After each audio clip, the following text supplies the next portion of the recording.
There's a new movie coming out, Daniel. The Ministry of Ungentlemanly Warfare. Yes. Bit of an all-star cast on this one. Guy Ritchie, I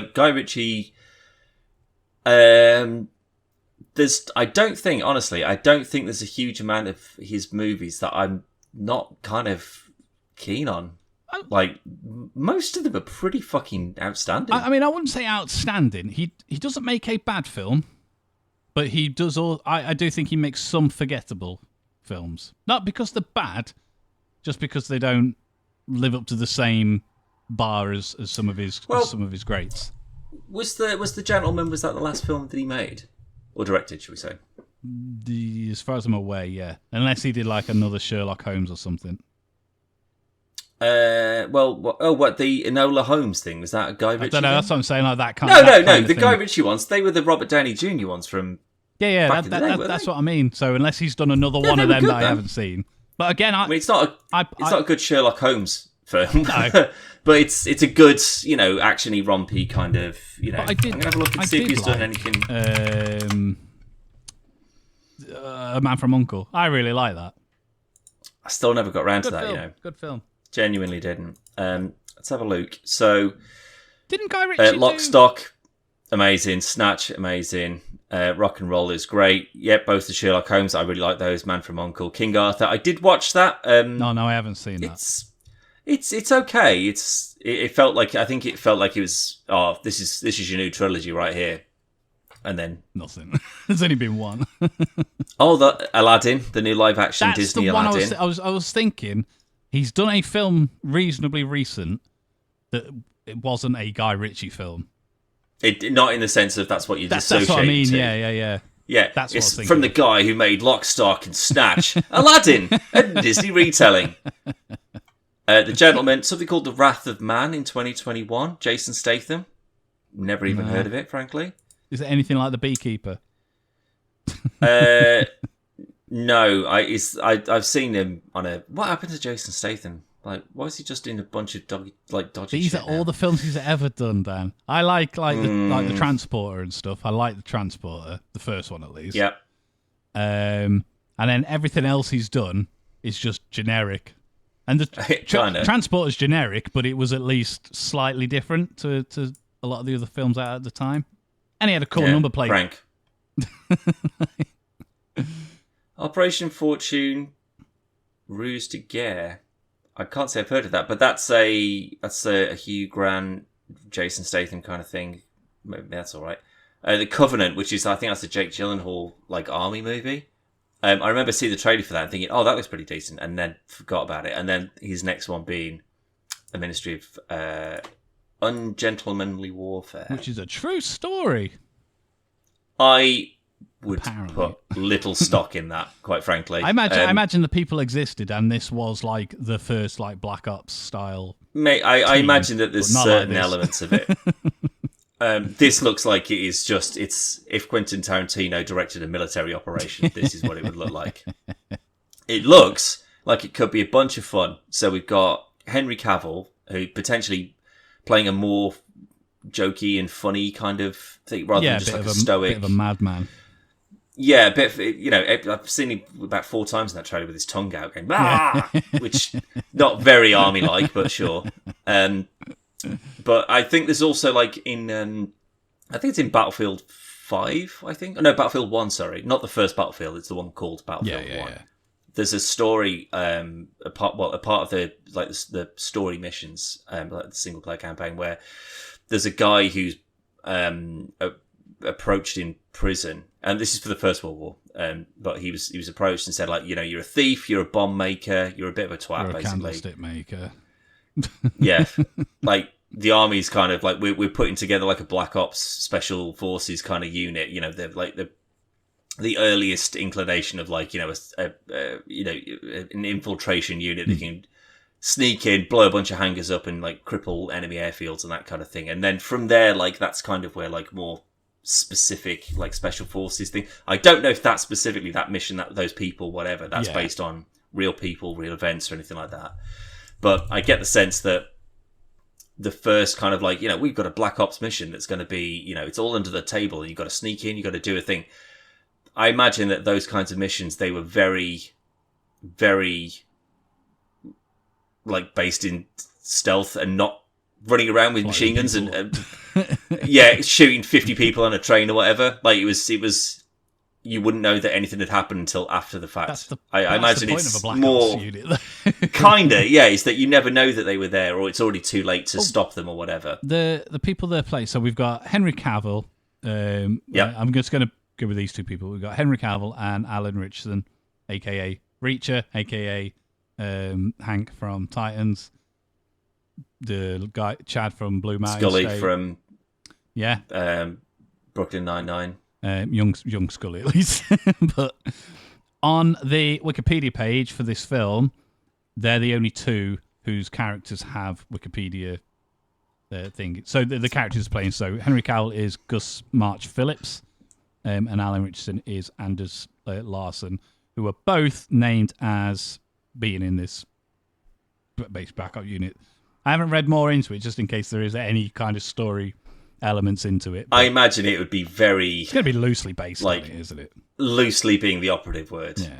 It'll just be, sort of, they did go to this place on this date, and they did do a thing that stopped this, but they didn't have a team from around the world of multi-language spies and, demolitions expert and a ass-kicking ninja or whatever. That wouldn't be a good film, though, if they're like, right, we're going to put a team together. These three here. And be quiet, don't shoot anyone, don't get seen, sneak across and then come back. And you did it. Nice. Cool. Was there any problems? No. No. Went off with that hitch, mate. No one can ever know. Except for 100 years where you have to tell the public anyway.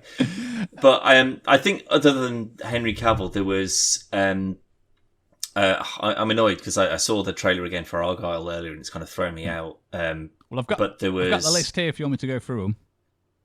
Please, yeah. So we've got Henry Cavill, Isaac Gonzalez, Alan Richardson, Henry Golding, Alex Petfier. Is that the dude that plays in Benga in Star Trek Strange New Worlds? No, he played the main character in the 2006 film version of Stormbreaker. He looks about 12, mate. He's a British actor and model. Oh, right, okay. I don't recognise him. Hero Fiennes Tiffin. Another actor / model. I'm butchering all of these names. Babs Olsen Mulqueen. That might be him. He's in Black Mirror. And he's in Max Payne 3 as Serrano. Black Mirror? And he plays Jamas in June. Who's he in Black Mirror? Doesn't. I mean, I'm sure it does if I click into it, but... is it the dude that... it's from the Museum of Black Mirror... It's the... Black Museum. He plays Clayton. Yeah, which is the guy who gets electrocuted forever. That is the guy who plays in Benga in Star Trek. Like, he's the Doctor. Because I saw him in that, and I was like, hello. Like, I don't think I've seen you in a movie before. This is a nice little change of pace to see a Star Trek actor just pop up in a movie randomly. And Henry Cavill was The Witcher, which is also based on a video game. Star Trek has a video game. I'm back in, Dan. Is this the 7 degrees of Star Trek? Yeah. Like, anything we ever talk about, anyone, any event, in 7 steps, we can revert it back to Star Trek to some degree.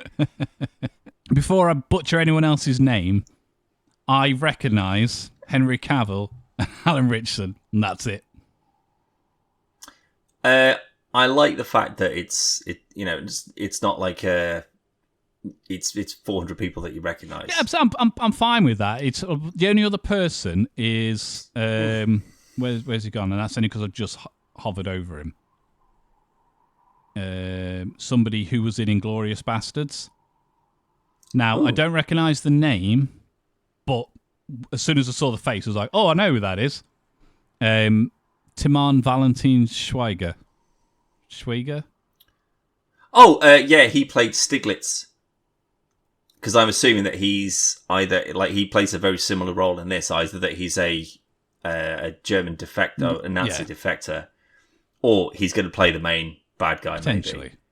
But I saw it because he's got a very recognisable kind of face. Oh yeah, definitely. That's what I mean. Like, I didn't recognise the name, but when I hovered on the name and the picture came up, I was like, oh, I know who that is. Yeah. But I've got a very sort of like Inglourious Bastards kind of feel to this. It's just like it's just going to be, again, like your actual historical accuracy is going to be like a 2, if that. But everything else is just it'll be a fun ride, just shooting Nazis. I think that's with your tongue out. I do have a feeling that like Gary Ritchie just said to Cavill, like just be mental, like just be proper crazy. That's the first thing. He was just like, I mean,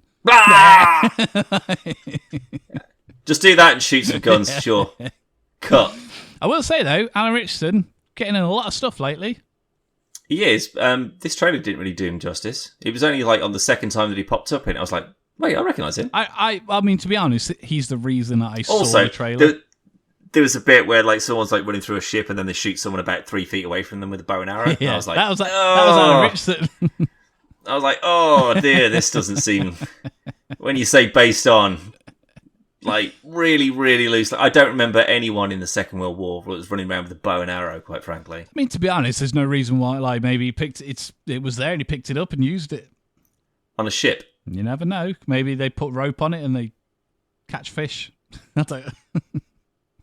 What? Because this is a ship from what 1200 BC. I'm just trying to make like potential.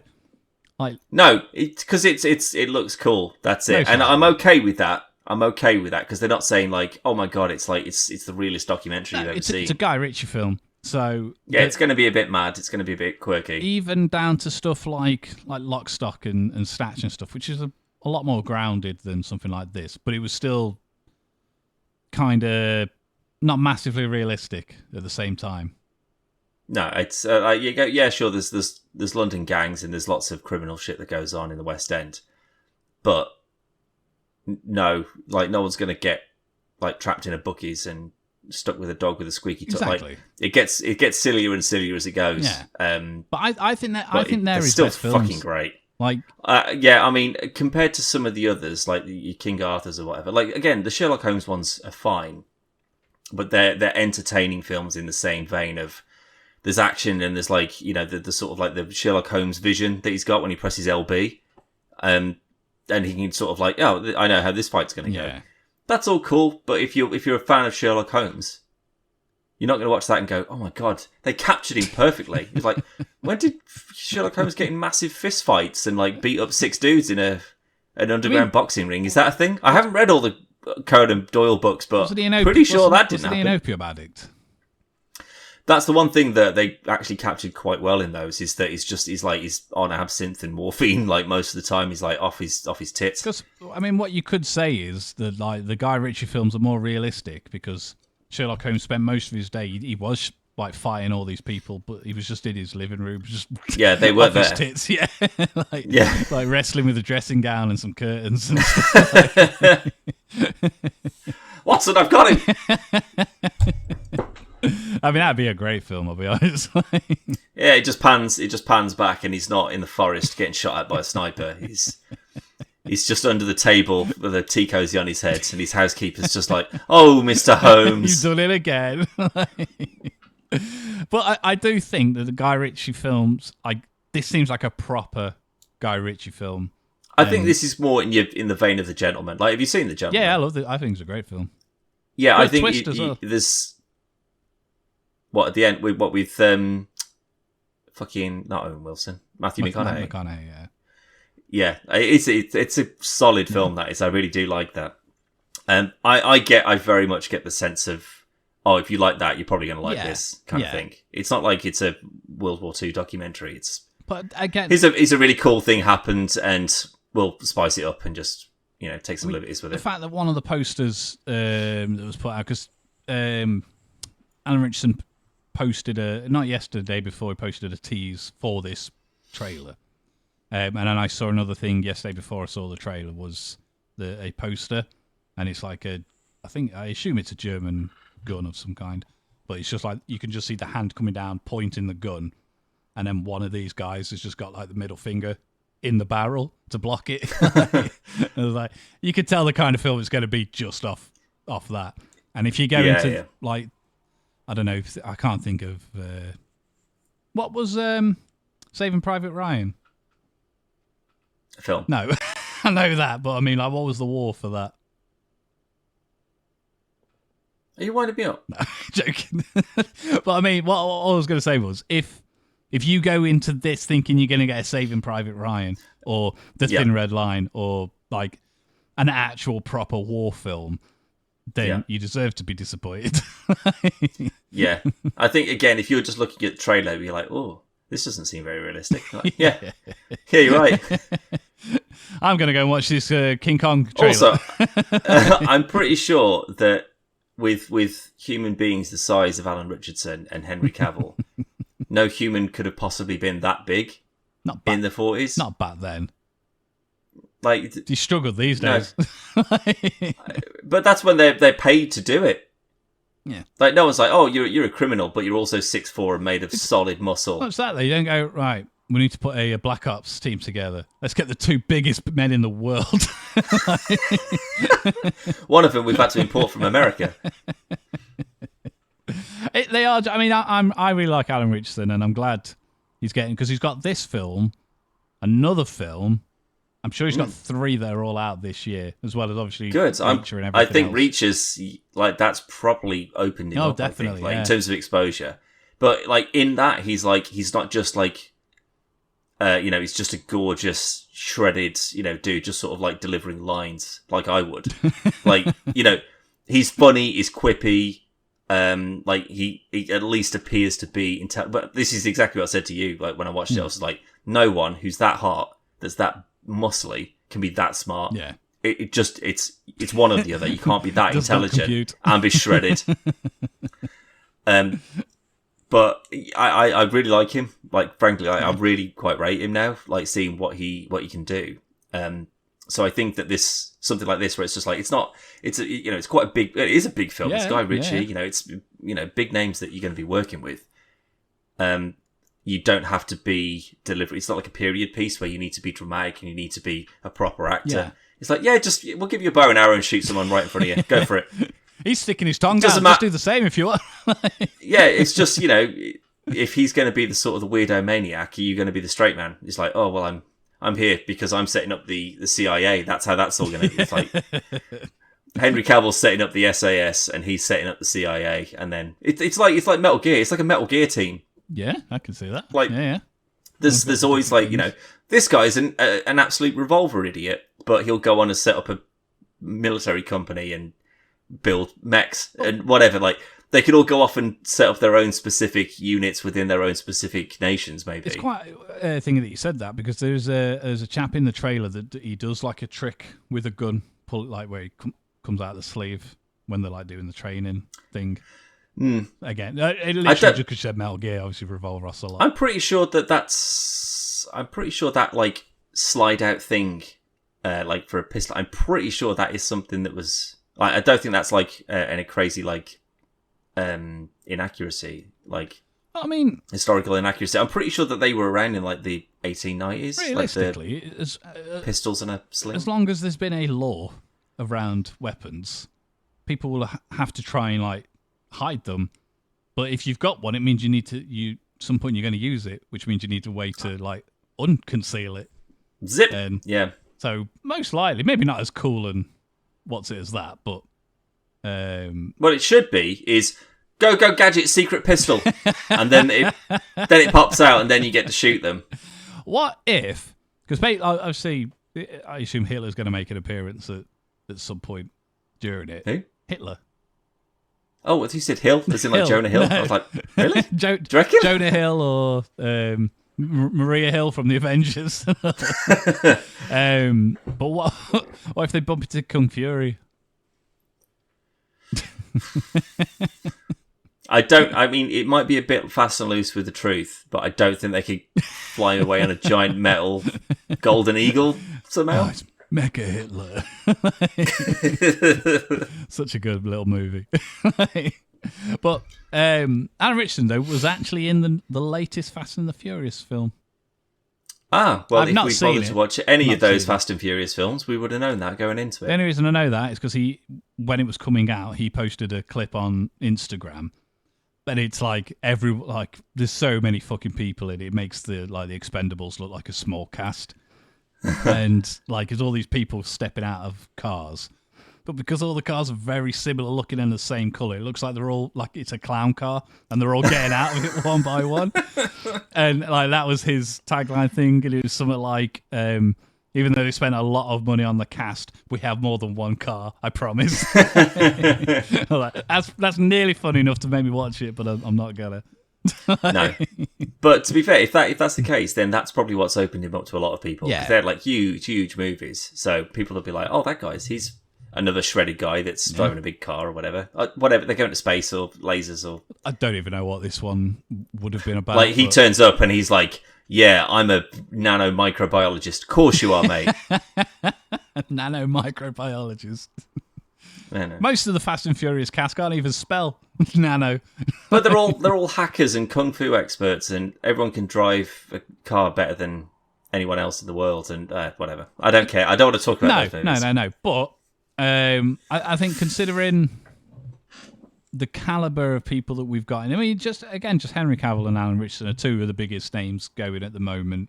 Obviously Henry Cavill's going to be the big draw of the movie, but they look to be from this trailer alone, it looks to be a solid team where someone's going to have a favourite person, like the Power Rangers or Pokemon. You know what I mean? Yeah. It's just making a diverse cast that, again, clearly, this is not a historical document. No. So the odds of having someone who's Hispanic, who's black, who's Asian, and two white guys on a mission for the British potential Secret Service, whatever that's going to be, probably quite unlikely. Yeah. But I don't really care. And again, like you say, you go, oh, that. It's like we talked about this before when we were watching No Time to Die. The new one, Bond. Is that what it's called? The last one, yeah. No Time to Die. Is that what it's called? Yeah. So we were talking about this a few months ago, and Craig was great in it. I really liked. I can't remember Naomi something. I think her name is. Who was like the new 007. But we were both just like Ana de Armas, like her first time in the field, kind of female. Like I was like, make a film about her. I want to see her.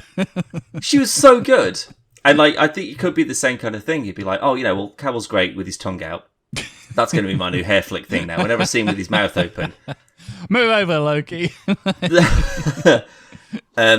But there could be of these newer characters. You'd be like, oh my god, they killed it. Oh, that's gonna. Yeah. I hope I see them in some more things. Or with the director like Guy Ritchie, he clearly has people that he's worked with and goes, you were awesome. I'm going to do another project, and I want you to come back, and I want you to be in that as well. Mm. And that's what I like. I mean, I'm surprised Hugh Grant isn't in it somewhere, but I'd be surprised if he's not. He'll probably pop up. He won't be. He won't be on the poster. He'll be Churchill, or he'll be a general in it. Imagine that. He's just been an Oompa Loompa. What's your next film? Hitler. I'm going to be Hitler. I found it really jarring in The Gentleman. It's the first time I'd ever seen him not with his Hugh Grant voice. Yeah, he's a proper scumbag. Yeah. A proper sleazy tabloid scumbag. Excellent in it. He's really good. He's really good. But yeah. It's just that jarring. Only for a minute or so. But just go from obviously normally it's just like hello, it's Hugh Grant, blah blah blah. And he's like, I'm from the 1940s on the radio serials. Yeah, but that's how. No, he doesn't. You know what I mean? He absolutely proper doesn't. Gentlemanly. Whereas in this, ironically called The Gentleman, he's like, all right, Chico. It's like, you're right, you filthy cunt. I'm gonna have to beep it now. No.